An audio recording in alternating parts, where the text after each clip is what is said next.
Thanks, Jen. Why does the White House think there's a shortage of workers right now? Well, we've talked about this a bit in the past, but happy to go through it. So one, our view is that it's going to take time for workers to regain confidence in the safety of the workplace, reestablish childcare, school, and commuting arrangements, and finish getting vaccinated. And even when individuals get their first dose, we've seen a huge increase in that. As I started the briefing talking about, it's about a 5 to 6 week cycle. So we have expected that to have an impact. At the same time, as we look at all of the data, we know that our economy is growing faster than any time in the last 40 years. We're creating an average of 500,000 jobs a month, up from 60,000 a month before the president took office. And we're continuing to put in place policies and measures to ensure that we're helping people make ends meet and we're helping the economy continue to grow. And you mentioned thoughts about safety. You're celebrating the number of vaccinations today. You say the vaccines work. COVID cases are way down. You're right. Is there any thought here that some of the worker shortage could be driven by the extra $300 in weekly unemployment benefits through September?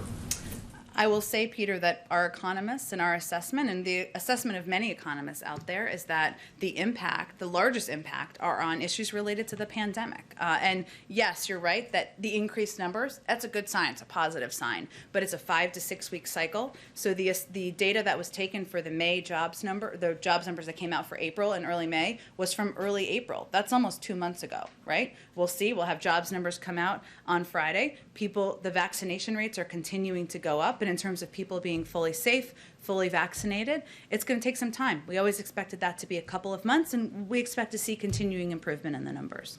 On the JBS hack, these hackers based in Russia have disrupted American gas supplies and American meat supplies. Mm-hmm. Why do you think that these ransomware attacks have been rising since President Biden took office? Well, first I would say these are private sector entities who have a responsibility to put in place measures to protect their own cybersecurity. As it relates to why criminal actors are taking actions against private sector entities, I don't think I'm the right one to speak to that. So total coincidence. I think you could certainly go track down those cyber criminals in Russia and have a good chat with them. Okay, if you have any leads, we'll take that. Okay. And then on immigration, has the president or the vice president seen the video from last Friday of a 5-year-old boy dropped off along the border yelling to the adults who abandoned him, no, no, don't go, no? Well, I've seen the video. It is heartbreaking, and the reason we continue to be very clear, regularly migrating to the United States puts ourselves and others at risk.